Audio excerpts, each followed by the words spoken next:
Você Boa vai. noite. Boa noite a todos. Estamos aqui no final da jornada, quarta parte. Queria começar agradecendo a minha avó por tudo que ela ajudou, né? Grande parte foi ela, na verdade. E eu queria agradecer ao meu tio o tio André conseguiu me ajudar bastante também, encontrando vários textos para traduzir. Deixa eu... Uma honra para mim.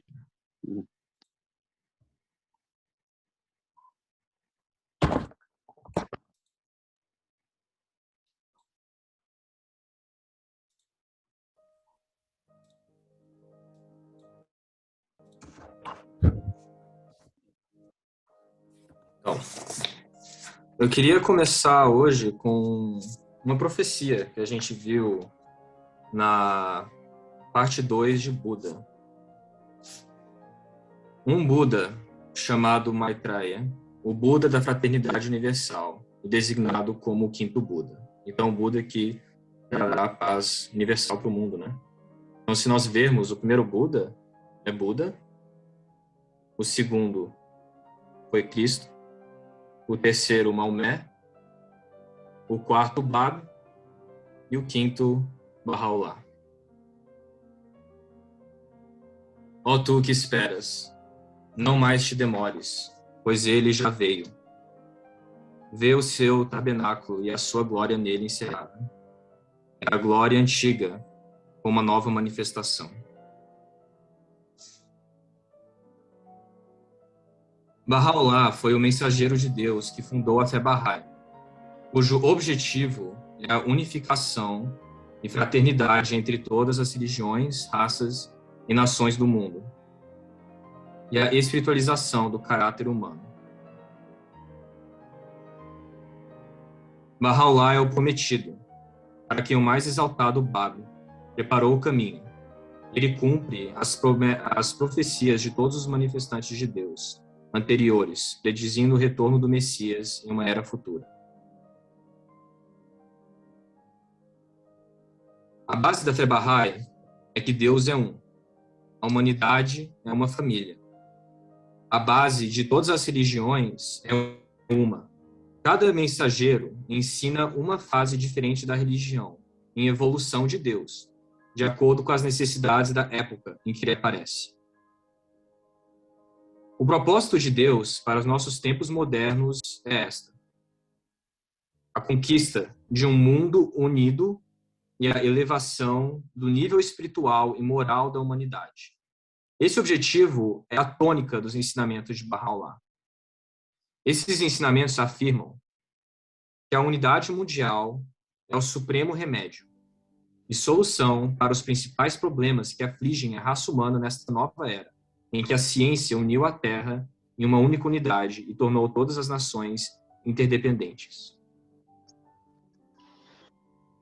Bahá'u'lláh nasceu em Teherã, a capital da Pérsia, ou do Irã, em 6 de novembro de 1817, em uma família distinta, de ascendência nobre, e foi uma das famílias mais antigas e renomeadas da Pérsia.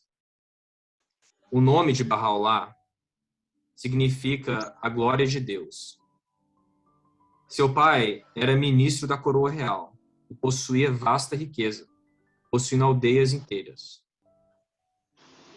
Bahá'u'lláh era descendente de Abraão com sua esposa Catura. Ele também era descendente de Zoroastro e do antigo rei Isdigerdes da Pérsia, bem como de Jesse do Antigo Testamento, o pai do rei Davi. Tá tendo um som aí, se eu puder mutar, agradeço. Colocar no mudo. Bahá'u'lláh, mesmo na sua infância, demonstrou uma sabedoria e conhecimento muito além de seus anos e à frente de seu tempo. Ele nunca frequentou a escola ou teve professores particulares. Sua capacidade era tão notável que, com apenas 7 anos de idade, ele se apresentou ao rei da Pérsia para defender seu pai, e fora vítima de falsas acusações de adversários invejosos, e comprovou de forma convincente a sua inocência. Bahá'u'lláh possuía sabedoria e compreensão inatas, uma qualidade dada por Deus, que é característica de uma manifestação divina. A cada ano, sua superioridade e conhecimento se tornaram mais evidentes, e todos os que o conheciam se maravilharam e comentavam sobre essa criança notável. Abdu'l-Bahá, o filho e sucessor de Bahá'u'lláh, disse sobre ele: ele tinha um extraordinário poder de atração, que por todos era percebido. Sempre havia muitos que se aglomeravam ao seu redor. Ministros e pessoas da corte o rodeavam, e crianças tinham-lhe grande afeição. Quando contava apenas 13 ou 14 anos de idade, tornou-se célebre por seus conhecimentos. Discorria sobre qualquer assunto e resolvia qualquer problema que lhe era apresentado. Quando Bahá'u'lláh tinha 22 anos de idade, o seu pai faleceu. Ele então assumiu a administração da vasta propriedade da família. Por causa de suas reconhecidas realizações intelectuais e qualidades de liderança, foi oferecido a ele a posição de seu pai como ministro da coroa. Mas Bahá'u'lláh não aceitou. O primeiro-ministro disse: Bahá'u'lláh foi planejado para uma obra de maior magnitude. No início de sua juventude, Bahá'u'lláh casou-se com a majestosa, bela e santa Nawab, filha de um proeminente alto funcionário persa. Uma atmosfera de santidade e majestade espiritual rodeava. Um traço distintivo de sua natureza era o poder de inspirar profundo amor e devoção nos corações daqueles que o conheciam. Ele era modesto e desapegado, nunca levando em consideração seu próprio bem-estar, mas apenas o que ele poderia fazer pelos outros, em atos de benevolência e caridade. Ele era extremamente gentil e generoso com os pobres e os envolvia com amor e afeição. Ele foi considerado por eles como um refúgio e um consolador, e eles o chamavam do Pai da Compaixão. Em 1844, quando o Baba anunciou sua missão, Bahá'u'lláh aderiu à causa do Baba e, deixando de lado qualquer ideia de interesse pessoal, não se importando com sua riqueza ou posição social, fez parte das fileiras do Baba e surgiu com entusiasmo, energias inegostável para difundir os novos ensinamentos. Naquela época ele tinha 27 anos de idade. Esse jovem, de coração nobre, comoveu as almas e conquistou o coração de uma multidão de pessoas para a nova causa de Deus, por sua eloquência magnética, a lógica irrespondível de seu argumento e as muitas evidências de benevolência. Estranho que um ser tão santo e maravilhoso como os mensageiros de Deus sempre se tornam vítimas de tanta crueldade e sofrimento quando um vem ao mundo. Os sempre vigilantes e invejosos inimigos de Bahá'u'lláh, os mais fanáticos do clero islâmico, tomaram consciência da influência que sua mera presença tinha sobre todos os que vinham a ele e da profunda impressão que ele estava criando no país. Eles então começaram a conspirar contra ele, bem como contra o Bab e o resto dos Babis. Todos eles, assim como Bahá'u'lláh, sofreram uma longa série de severas perseguições e torturas. Por fim, o governo executou o Bab. Uma frenesi de perseguições. Martirizaram 20.000 Babis. Em 1853, junto com cerca de 30 outros crentes, Bahá'u'lláh foi condenado à prisão em uma masmorra subterrânea sombria em Teherã.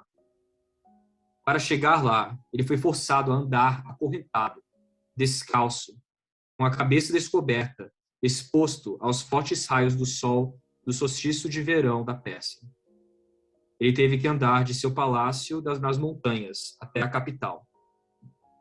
A estrada por onde ele caminhava estava repleta de turbas fanáticas que o ridicularizavam, insultavam, apedrejavam e espancavam, rasgavam suas roupas, até que ele alcançou com os pés sangrando a Cova Negra, que ficava a 3 andares de escada abaixo do solo. Esta masmorra estreita, que originalmente servia como um reservatório de água, estava mergulhada em sujeira até os tornozelos, cheia de criminosos da pior espécie, e envolta em escuridão densa, em uma atmosfera úmida e gelada. Era pestilento, sem ventilação e saturado com um fedor repugnante. Seus pés foram colocados em troncos enormes e correntes foram colocadas em seu pescoço. Eram tão pesadas que deixaram suas marcas para o resto de sua vida. Como Baha'u'lláh escreveu: fomos colocados em 2 fileiras, uma em frente à outra. Nós lhes havíamos ensinado a repetir certos versículos, os quais toda noite entoava com extremo fervor. Deus me é suficiente. Ele em verdade é o todo suficiente, entoava uma das fileiras. Enquanto a outra respondia: que nele os confiantes confiem. O coro dessas vozes jubilosas continuava a ressoar até as primeiras horas da manhã. Cada dia, nossos carcereiros, entrando em nossa cela, chamavam o nome de um de nossos companheiros, mandando-o levantar-se e segui-los aos pés do cadafalso. Com que fervor aquele a quem pertencia esse nome respondia ao solene chamado. Livrado de suas correntes, alegremente se punha em pé, e em estado de irrespondível deleite se aproximava de nós, nos abraçava. Procurávamos confortá-lo, assegurando-lhe uma vida eterna no mundo do além. Inundando-lhe o coração de esperança e júbilo, o mandávamos partir para ganhar a coroa da glória. Abraçava ele, por sua vez, os restantes companheiros de prisão, cada um, e então saía para morrer, tão destemidamente como ele vivera. Logo após o martírio de cada um desses companheiros, o algoz que se havia tornado amigável a nós informava-nos das circunstâncias da morte de suas vítimas e da alegria que suportava seus sofrimentos até o fim. Uma noite, em meio de sua agonia e opressão, Baha'u'lláh ouviu uma voz que disse a ele: em verdade, nós te faremos vitorioso, por ti mesmo e por tua pena. Não te lamentes por aquilo que te sucedeu, nem tenhas medo, pois estás em segurança. Em breve Deus erguerá os tesouros da terra, homens que te ajudarão por ti mesmo e teu próprio nome, meio pelo qual Deus edificou o coração daqueles que o reconheceram. Esta foi a primeira indicação de sua missão dada por Deus na terra. Foi nessa masmorra subterrânea e escura, onde o mais elevado espírito desceu sobre Baha'u'lláh. O poder da revelação divina inundou sua alma com os ensinamentos de uma fé que, ao mesmo tempo, a essência, a promessa, a reconciliadora e a unificadora de todas as religiões, e cujo objetivo é a salvação através da unificação de todo o planeta. A experiência da revelação divina, tocada apenas em segunda mão em relatos sobreviventes nas vidas de Buda, Moisés, Jesus Cristo e Maomé, é descrita graficamente nas próprias palavras de Baha'u'lláh. Durante os dias em que eu permaneci na prisão de Teherã, embora o torturante peso das correntes e o ar nauseabundo mal me permitissem dormir, nos raros momentos de sono, eu sentia como se algo fluísse desde a coroa da minha cabeça até meu peito, semelhante a uma poderosa torrente a precipitar-se sobre a terra do topo de uma alta montanha. Cada membro do meu corpo, como resultado, incendiava-se. Em tais momentos, minha língua recitava aquilo que homem algum suportaria ouvir. Baha'u'lláh não se revelou, a princípio, abertamente aos outros. Ele escondeu seu segredo por 10 anos. Depois de ter estado nessa masmorra por 4 meses, fraco e doente, por causa de alguma comida envenenada que lhe foi servido, ele foi exilado para Bagdá, Iraque, com sua família e alguns de seus seguidores. Eles foram obrigados a cruzar montanhas cobertas de neve no meio de um inverno rigoroso, com carros de boi e com mochilas de mulas, com roupas escassas e pouca comida. Ele havia sido deixado em um estado de extrema pobreza por causa dos confiscos de suas propriedades e pertences, e ainda estavam extremamente doentes por causa das provações do calabouço. Essa agoniante viagem durou 3 meses e foi o início de 40 anos de exílio, prisão e amarga perseguição. Nos anos que se seguiram, imediatamente à sua partida da Pérsia, Bahá'u'lláh deu prioridade às necessidades da comunidade Babi, reunida em Bagdá, uma tarefa que cabia a ele como o único líder Babi eficaz a sobreviver aos massacres. A morte do Bab e a perda quase simultânea da maioria dos professores e guias da jovem fé deixaram o corpo dos crentes dispersos e desmoralizados. Quando seus esforços para reunir aqueles que haviam fugido para o Iraque despertaram ciúme e dissensão, ele seguiu o caminho que havia sido tomado por todos os mensageiros de Deus que vieram antes dele e retirou-se para o deserto, escolhendo para este fim a região montanhosa do Kurdistão. Embora os 2 anos passados no Kurdistão tenham sido um período de intensa privação e sofrimento físico, Bahá'u'lláh os descreve como um momento de profunda felicidade, durante o qual ele refletiu profundamente sobre a mensagem que ele confiava. Inteiramente sós, comungávamos com o nosso espírito, esquecidos do mundo, de tudo que nele existia. As súplicas do desesperado grupo de exilados o levaram de volta a Bagdá para assumir a liderança da comunidade. Durante o período de Bagdá, a revelação por meio de Bahá'u'lláh veio como chuva. 2 dos volumes mais importantes dos escritos de Bahá'u'lláh datam deste primeiro período de exílio, precedendo a declaração de sua missão em 1863, que foram As Palavras Ocultas, um pequeno livro que representa uma destilação da orientação espiritual de todas as revelações do passado.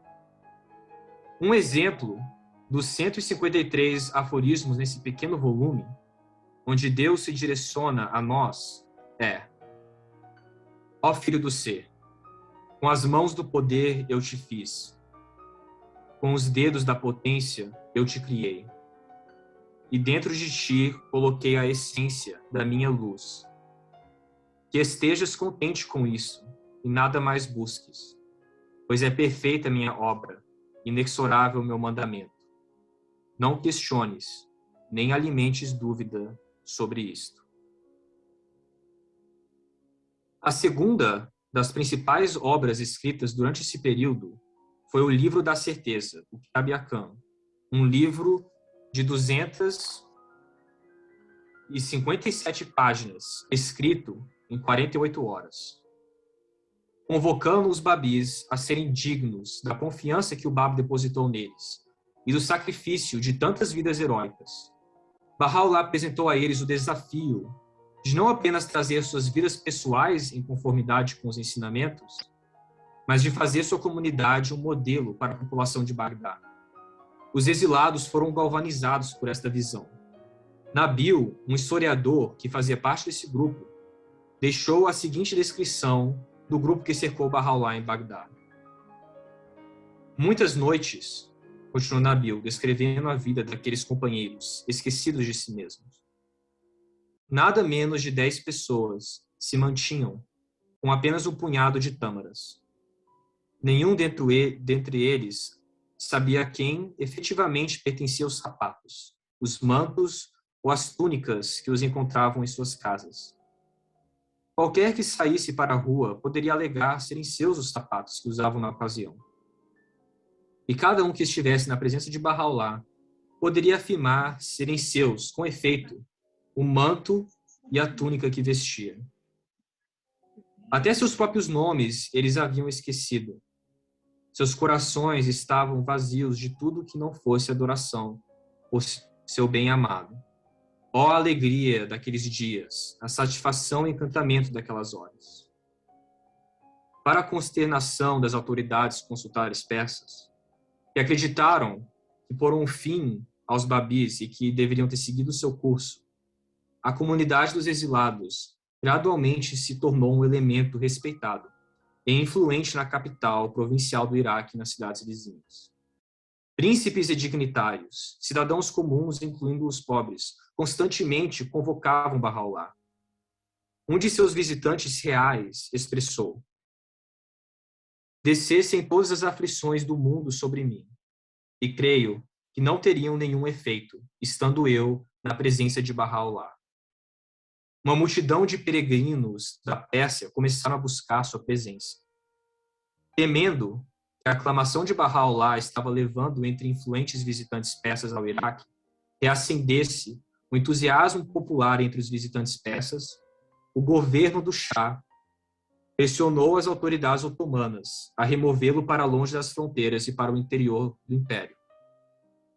Finalmente, o governo turco cedeu a essas pressões e ordenou que Bahá'u'lláh fizesse sua residência em Constantinopla. Bahá'u'lláh então começou a se despedir ao povo. Ele escreveu uma carta de afeto e conforto a cada homem, mulher e criança de Bagdá. Foi-lhe oferecido um lindo jardim para os encontros finais com todos aqueles que buscavam sua presença, e ao qual as multidões vieram vê-lo pela última vez. Durante esse período, Bahá'u'lláh declarou a um grupo reverente de pessoas que ele era um manifestante prometido de Deus, o Messias, cujo retorno foi predito nos livros sagrados de todas as religiões do mundo, e que ele cumpriu suas profecias.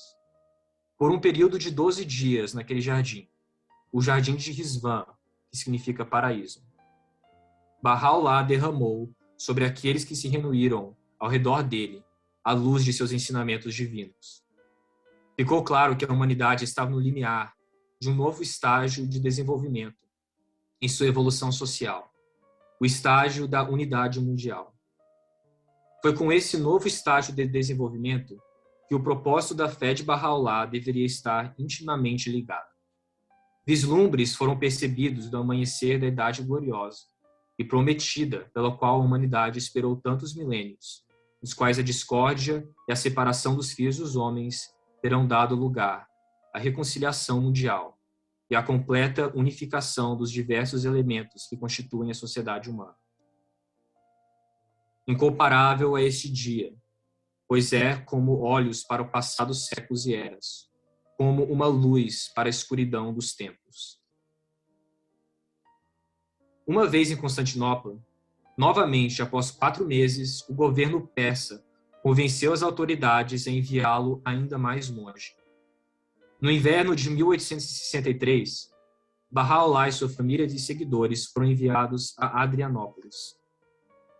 Eles foram alojados lá em edifícios inadequados, sem roupas adequadas e outras provisões. Os exilados suportaram 1 ano de grande sofrimento. Estava claro que, embora fossem acusados de nenhum crime e não tivessem oportunidade de se defender, eles haviam sido arbitrariamente feitos prisioneiros do Estado. Foi então que Bahá'u'lláh tornou pública a missão que aos poucos havia conquistado a lealdade dos seguidores do Báb em todo o Oriente Médio. Seu anúncio tomou a forma de uma série de declarações que estão entre os documentos mais notáveis da história religiosa. Neles, o manifestante de Deus se dirige aos reis e governantes do mundo, anunciando-lhes o amanhecer do dia de Deus, aludindo às mudanças ainda inconcebíveis que estavam ganhando impulso em todo o mundo, e chamando-os como os depositários de Deus e de seus semelhantes para se levantarem e servirem ao processo da unificação da raça humana. Por causa da veneração em que eram mantidos pelas massas de seus súditos e por causa da natureza absoluta da regra que a maioria deles exercia, estava em seu poder, disse ele, ajudar a realizar o que chamou da paz máxima. Pouca atenção foi dada a seus pedidos. Onde reagiram com raiva e insultos, em pouco tempo perderam o poder e foram arremessados de seus tronos. Apenas a rainha Vitória da Inglaterra foi mais justa em sua avaliação. Se isto for de Deus, disse ela, durará. Ela foi a única monarca a quem Bahá'u'lláh se dirigiu e não perdeu seu trono. Sua família ainda está no poder hoje. Mas, novamente, dentro de um ano de sua chegada de Adrianópolis, Bahá'u'lláh atraiu primeiro o interesse e depois a admiração fervorosa das figuras proeminentes na vida intelectual e administrativa da região, entre os quais estava o governador da província, um importante dignitário religioso sunita. Aos olhos do público, o exilado era um filósofo moral e santo, cuja validade de seus ensinamentos se refletia não apenas no exemplo de sua própria vida, mas nas mudanças que efetuaram entre a enxurrada de peregrinos persas que se aglomeraram nesse remoto centro do Império Otomano para visitá-lo. Novamente, como resultado do clero persa, dos oficiais consulares do governo, eles conseguiram mandá-lo para uma colônia muito distante, onde pensaram que ele não teria mais contato com círculos influentes, fossem turcos ou ocidentais. Decretaram que ele deveria ter pena de prisão perpétua, em confinamento solitário, tendo acesso apenas aos membros de sua família. O local escolhido para esse banimento final foi a sombria cidade e fortaleza de Acca, na costa mediterrânea da Terra Santa. Acca era uma infestada de pulgas, úmida, com caminhos sombrios, imundos e torturosos. O ar estava tão pútrido que, de acordo com o provérbio, um pássaro que voasse por cima dele cairia morto. Esta colônia penal era tão infestada de doenças e mau clima que não se esperava que os prisioneiros sobrevivessem por muito tempo. O banimento ali era como uma sentença de morte. O manifestante foi colocado em uma cela de confinamento solitário e o restante de seus companheiros, totalizando cerca de 70 pessoas ao todo, foram colocados em um quarto sem camas e homens, mulheres e crianças ficaram todos juntos. Na primeira noite, embora implorassem por água, nenhum foi dado a eles. No dia seguinte, a água que lhes deram era imunda e salobra. Foi anunciado que cada um receberia 3 pequenos pães por dia. Não foi à toa que todos, exceto 2, que cuidaram de todos os outros, ficaram muito doentes, e 3 morreram. Abdu'l-Bahá, filho de Bahá'u'lláh, negociou com os guardas que eles poderiam comprar comida melhor no mercado, mas apenas 4 homens foram autorizados a fazê-lo, para o resto. Os outros não puderam sair por 2 anos. No entanto, depois de 2 anos, Bahá'u'lláh e sua família foram transferidos para uma casa sob prisão domiciliar, pois as tropas otomanas precisavam da prisão como guarnição. Os companheiros foram colocados em uma caravansarai na cidade. No entanto, durante esse tempo, a revelação continuou, com Abdu'l-Bahá e outros companheiros atuando como secretários, anotando cada palavra. Bahá'u'lláh escreveu uma segunda carta a Napoleão III, como o imperador havia dito ao receber a carta: se ele é um deus, eu sou 3 deuses. A carta de Bahá'u'lláh dizia: por causa daquilo que fizeste, teu reino será lançado em confusão, e teu império passará de tuas mãos, em punição pelo que tu tens causado. Quando Abdu'l-Bahá levou ao telégrafo francês para traduzir e enviar, ele ficou com medo. Napoleão III era o monarca mais poderoso do mundo naquela época, com um enorme exército permanente. O operador do telégrafo tentou dissuadir Abdu'l-Bahá de enviá-lo. No entanto, foi enviado de qualquer maneira. Em 1 mês, a Batalha de Sedan selou o destino do imperador francês. Todo o exército foi dividido e rendido, constituindo a maior capitulação até então registrada na história moderna. Napoleão III foi preso e exilado.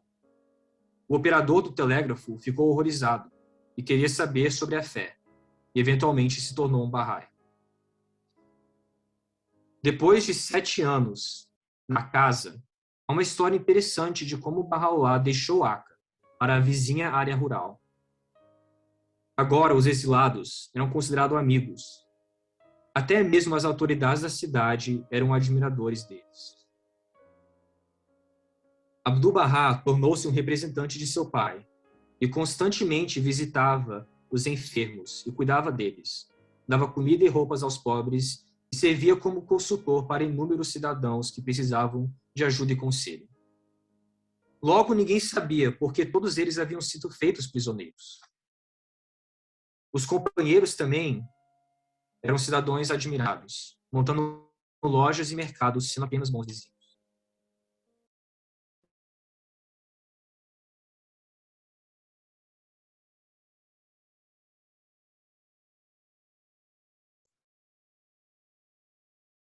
Alex, deu problema aí. Quando Bahá'u'lláh mencionou a seu filho, ele voltou e tentou convencer Bahá'u'lláh a deixar a prisão e ir para o ambiente rural. Imagine pedir a um prisioneiro guardado por soldados se ele poderia, por favor, deixar sua prisão. A abençoada beleza respondeu: eu sou um prisioneiro. Aos prisioneiros não é permitido ir além da cidade de Acre. Abdu'l-Bahá repetiu que a casa estava preparada e que ele poderia sair da prisão e ir para lá. Mas, novamente, Bahá'u'lláh recusou. Então Abdu'l-Bahá chamou um oficial que amava muito Bahá'u'lláh para vir. O oficial recebeu a mesma resposta: eu sou um prisioneiro. O oficial respondeu: o senhor não é prisioneiro, o senhor é livre. Tudo depende de sua vontade.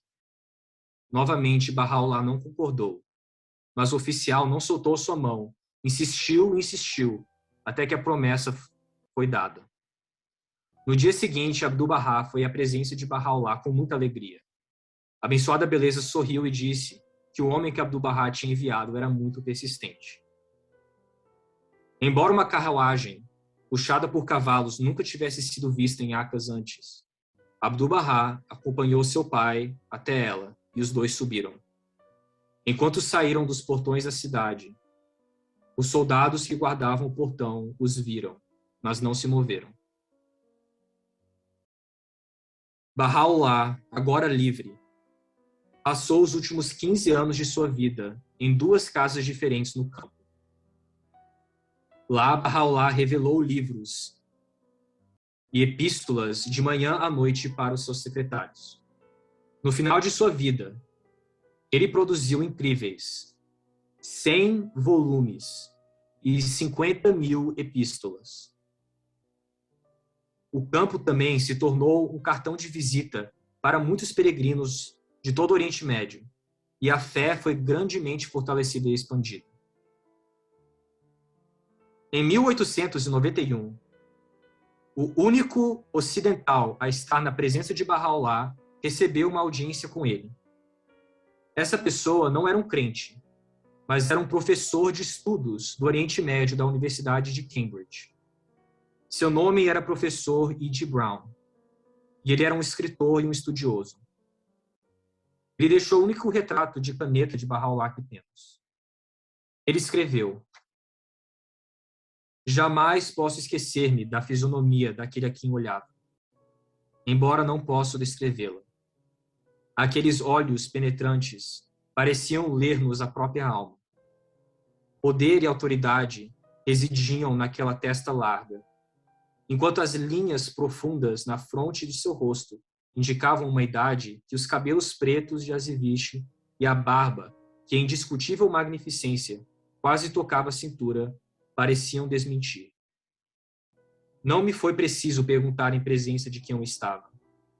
Enquanto curvei-me diante daquele que é objeto de uma devoção e um amor que os reis poderiam invejar e os imperadores almear em vão. Uma voz, cheia de dignidade e brandura, convidou-me a sentar, e então prosseguiu: louvado seja Deus por teres alcançado. Viste ver um prisioneiro isolado. Só desejamos o bem do mundo e a felicidade das nações. Não obstante, consideramos-nos provocador de luta e sedição, digno de cativeiro e exílio. Que todas as nações tornam-se uma só, em fé, e todos os homens, irmãos, e os laços de afeição e unidade entre os filhos dos homens sejam fortalecidos, que cesse a diversidade da religião e as diferenças das raças sejam anuladas. Que mal há nisto? E assim será. Essas lutas infrutíferas, essas guerras ruinosas, hão de passar, e a paz máxima virá. Vós na Europa, não precisais disto também? Não é o que Cristo predisse? Vemos, entretanto, vossos reis e governantes gastarem seus tesouros mais livremente com meios de destruição da humanidade do que com aquilo que lhe pudesse conduzir à felicidade. Estas lutas, esta carnificina e discórdia devem cessar, e todos os homens serem como uma família. Que o homem não vangloria pelo amor à sua pátria, e sim pelo amor à sua espécie.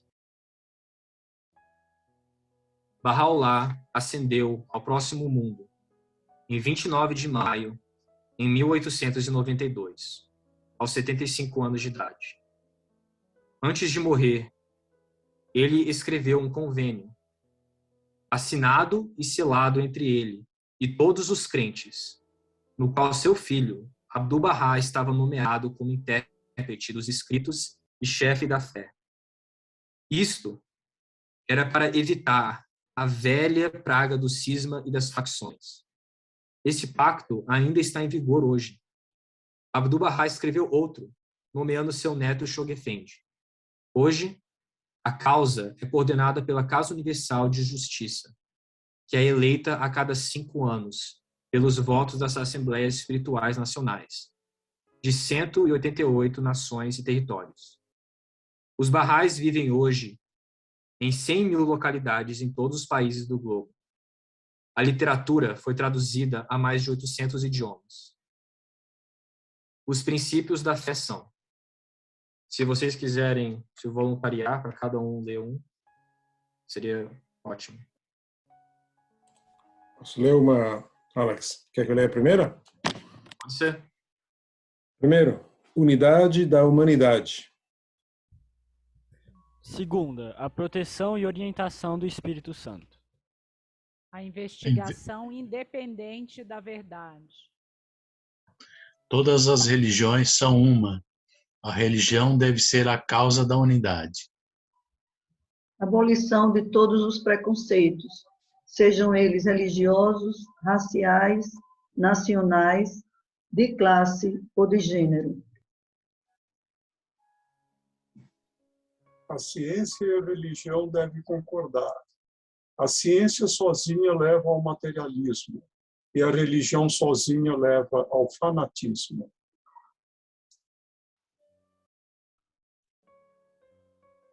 Educação universal obrigatória.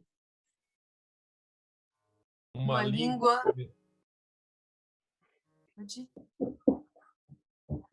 universal a ser ensinada em todas as escolas, além da língua materna. Solução espiritual para o problema econômico. Tribunal Internacional de Justiça. Paz universal permanente.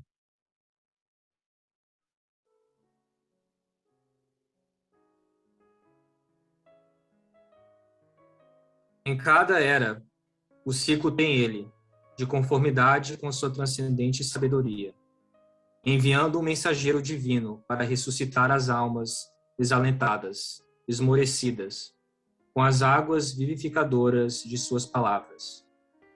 Algum ser que seja em verdade o esclarecedor, o verdadeiro intérprete.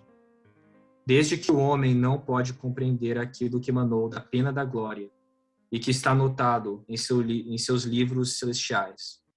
Os homens, em todos os tempos e sob todas as condições, têm necessidade de alguém que os possa exortar, guiar, instruir e ensinar.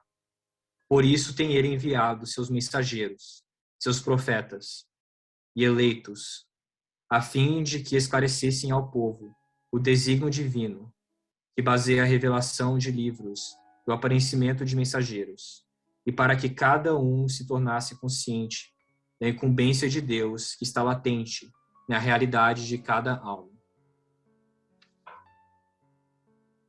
Por fim, queria mostrar aqui novamente, em conclusão, que toda essa jornada inteira representou, né? Temos aqui na direita os manifestantes que nós vimos, de Krishna, Abraão, Moisés, Zoroastro, Buda, Cristo, Maomé, Bab e, por fim, Bahá'u'lláh.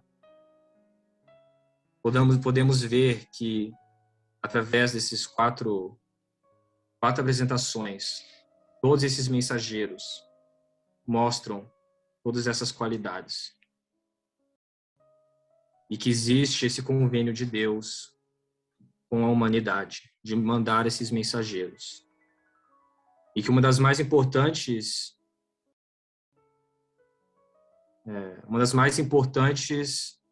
realizações que podemos ter é que esses mensageiros de Deus são realmente os que moveram a sociedade, os que guiaram o progresso. Um dos melhores exemplos seria Maomé. Como que a gente conseguiu desenvolver tanta tecnologia e chegar nos momentos atuais? Foi pela ciência. De onde que veio a ciência? A ciência moderna veio dos cientistas muçulmanos. E de onde que eles pegaram essa ciência? Veio de Maomé. Maomé ensinou novos ensinamentos, foi revelado para eles. Será que antes de Maomé as pessoas poderiam ter essas compreensões? Ele trouxe elas. Ele fez a gente perceber essas realidades. E na época de Maomé, eles conseguiriam entender a compreensão de unificar o globo inteiro? Muitos não sabiam que existia um globo. Então Bahá'u'lláh veio e trouxe esse conceito da unidade, da diversidade, da humanidade inteira virar uma.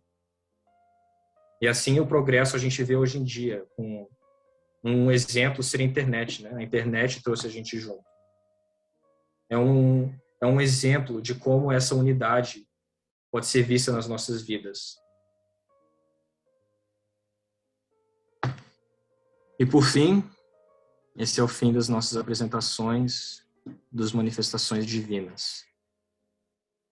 Muito obrigado por todos que vieram nessa jornada e os que vão ver depois na internet. Quiserem fazer as perguntas agora? Querido Alex, muito obrigado. Abrimos agora a sessão para todos que quiserem fazer alguma pergunta, alguma colocação. Não sei se temos aí alguém que está participando aí pela primeira vez, ou talvez a segunda vez, não sei. Mas o costume que a gente tem é de abrir, né, o microfone e privilegiar, na medida do possível, aqueles que estão participando aí pela primeira vez ou segunda vez, enfim, que não são participantes tão regulares. Sendo assim, alguém gostaria de fazer alguma pergunta ou colocação?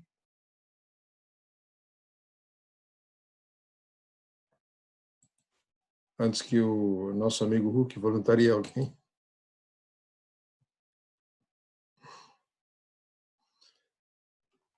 Hulk é a nossa arma secreta, né? Hulk é o que encoraja o pessoal a falar. Ô, Nick, posso voluntariar Maria Brum? Pode, ué. E aí, Maria?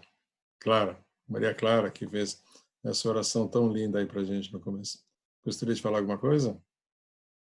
Bom, na verdade eu não tenho nenhuma pergunta, mas eu gostaria de parabenizar o Alex por essa apresentação tão linda e por nos trazer mais conhecimentos sobre todas as fés e todos os mensageiros.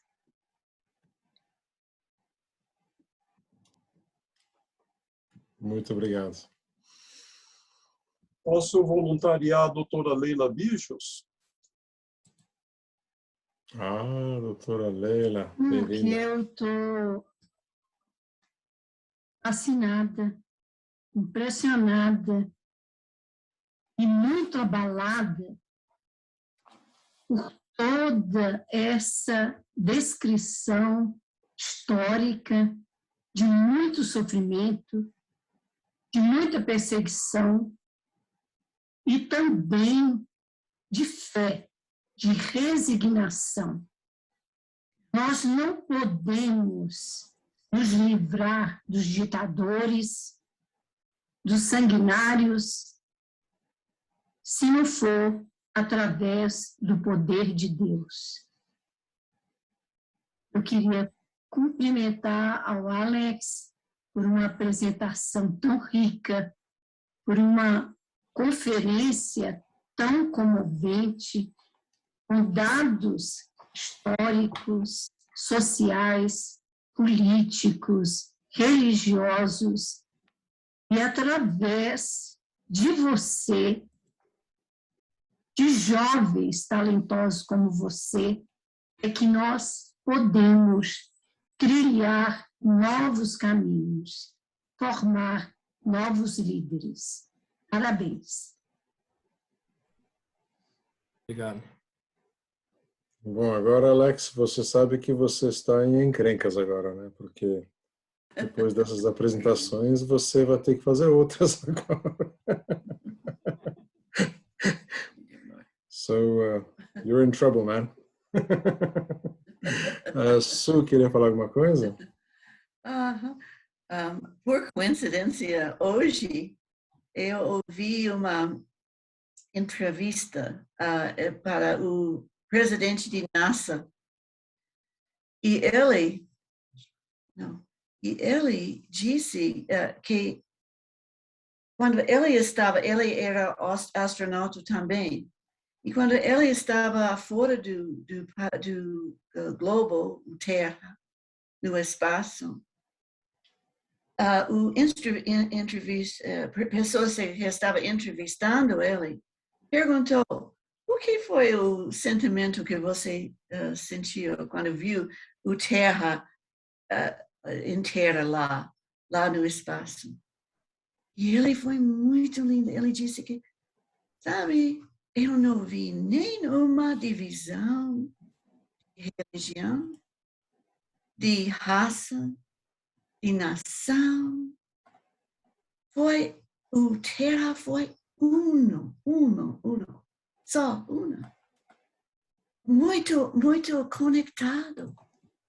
E eu sempre acho que o que precisa nos fazer é reconciliar todas essas divisões, porque podemos fazer tantas coisas maravilhosas juntos, sem preconceito.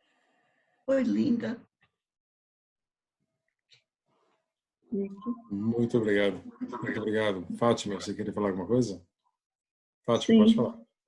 Eu quero aproveitar e parabenizar a Alex, né, e também SUS por essa tão extraordinária apresentação.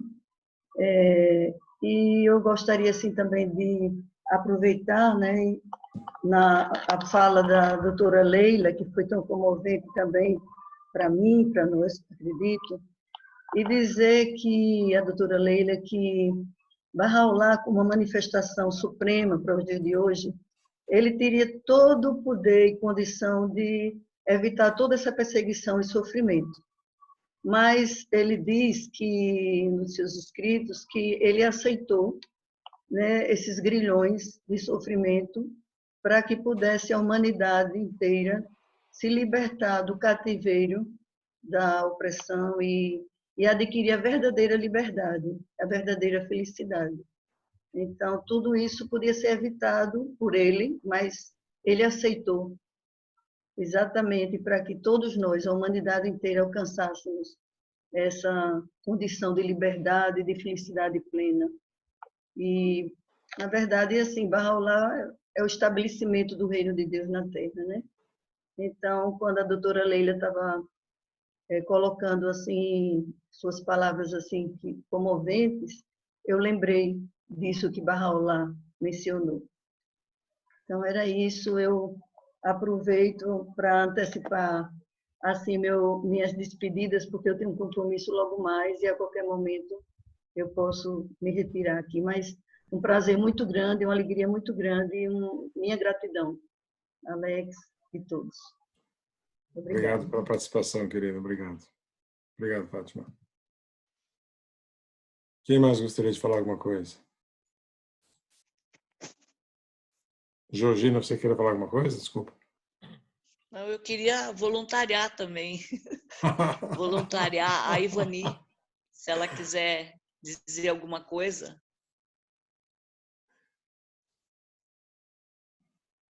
Ivani, você está com a gente, Ivani? Talvez ela não esteja mais conectada, não sei, não estou vendo ela.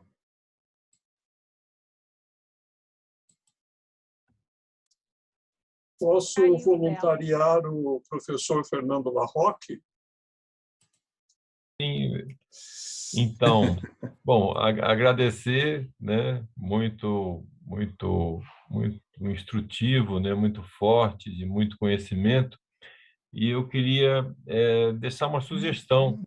Eu acho que você tem um caminho aí muito alvissareiro, né? Então, botar um foco na presença da mulher, né? Quer dizer, todos os manifestantes de Deus, como é a presença da mulher, a manifestação da mulher, como é que elas lidavam, né? Como é que elas interagiam, a presença, a força da mulher, né? Eu acho que seria um foco interessante, né? Interessante, assim, pouco revelado, né? Acredito. Tá bom? Então, tá aí, muito obrigado.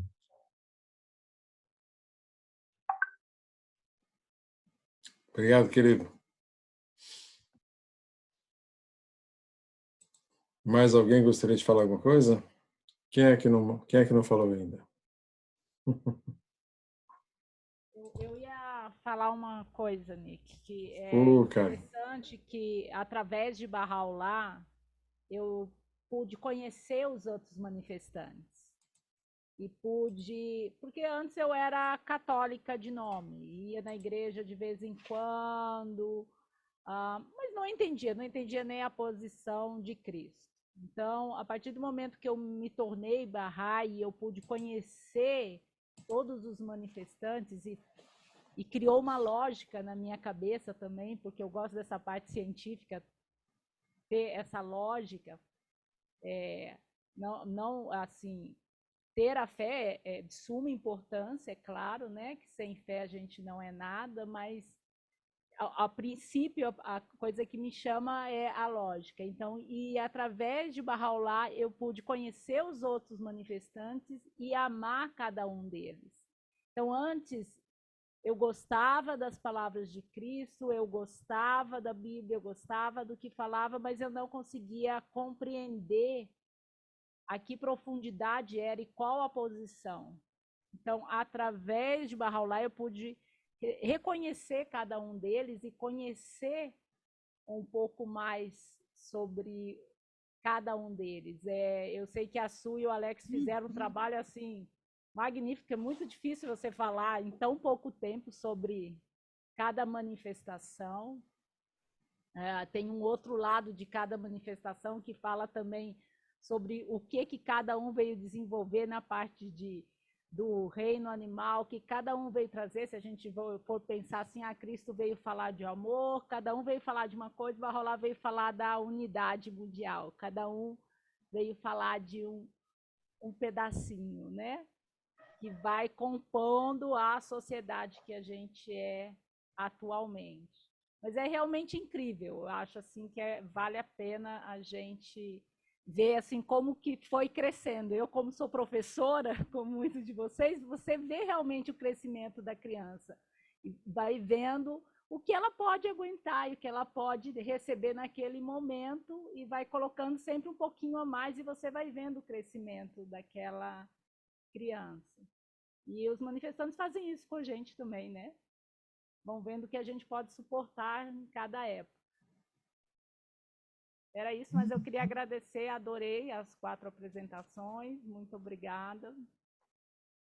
Adorei ver você me falando, meu filho, eu vi como você cresceu em todas elas também.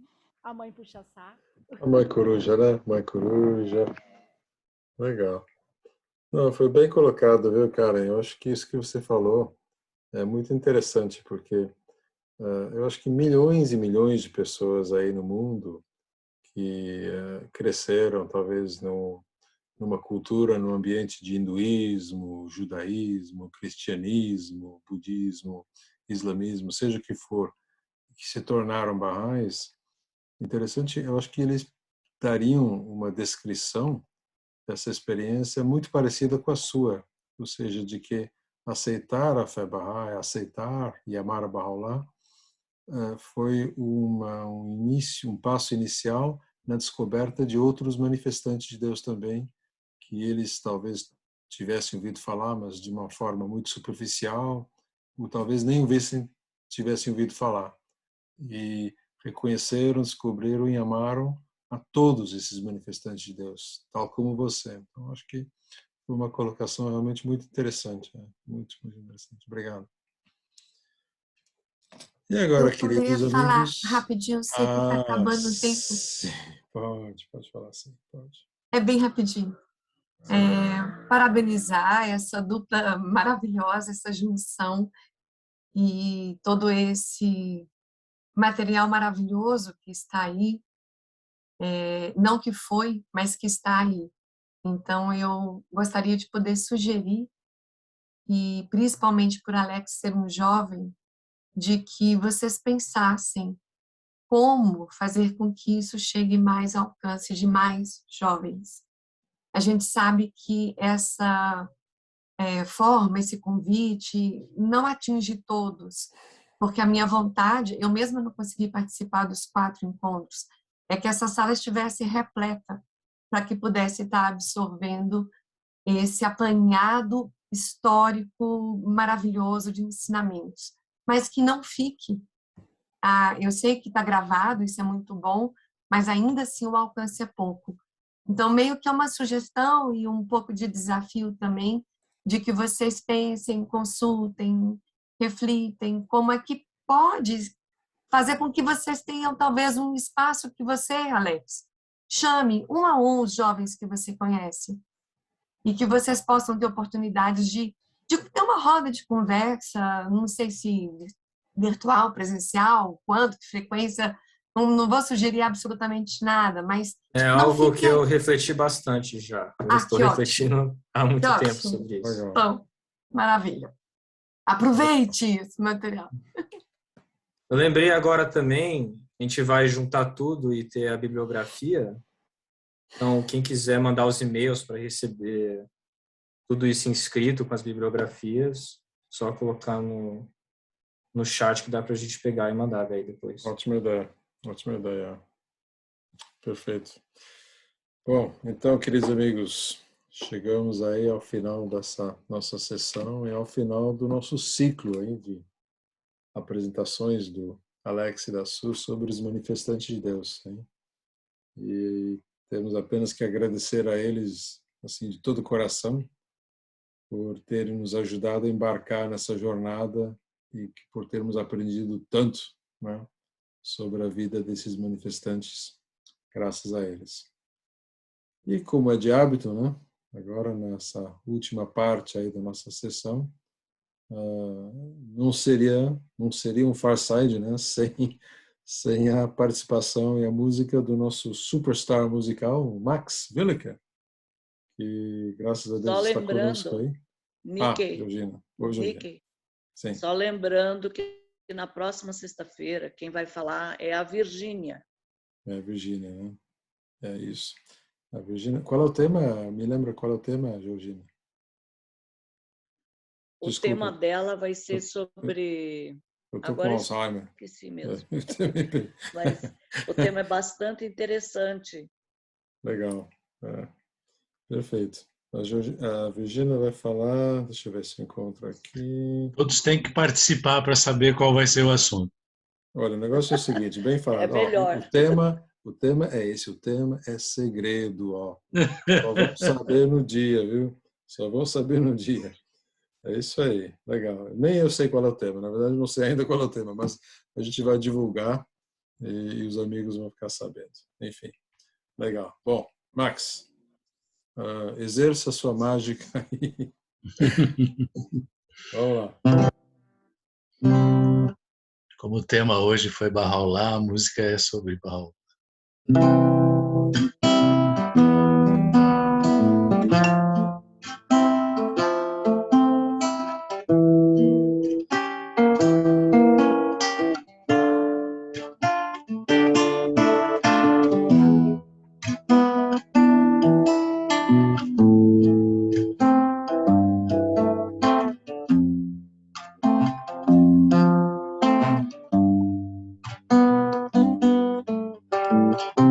De Deus surgiu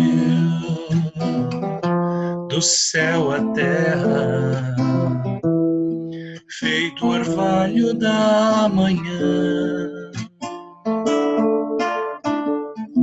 fertilizando os corações, brotam vidas como flores. Bahá'u'lláh, de Deus a glória, um brilho feito à luz do sol. Não há mais trevas, não há mais véus, já é possível a todos nós sermos livres como o ar, sermos livres como a luz, sermos livres como um ser libertado pelo amor.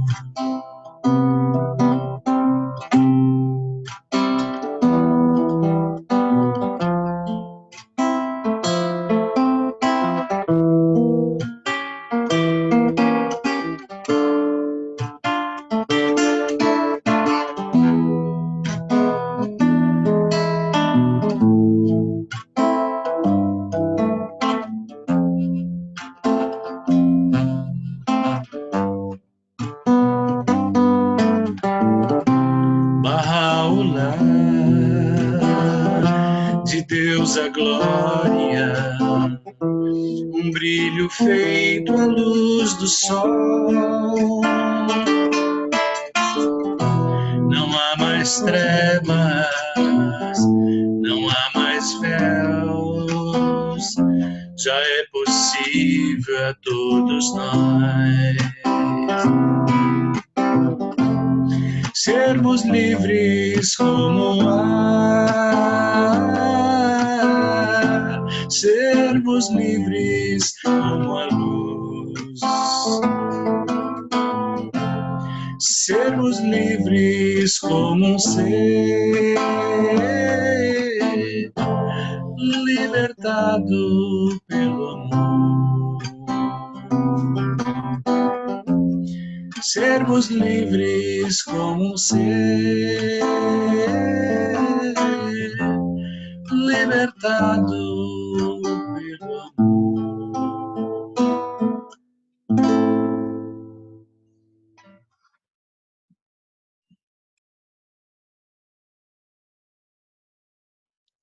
Palmas. Obrigado, querido Max. Muitíssimo obrigado.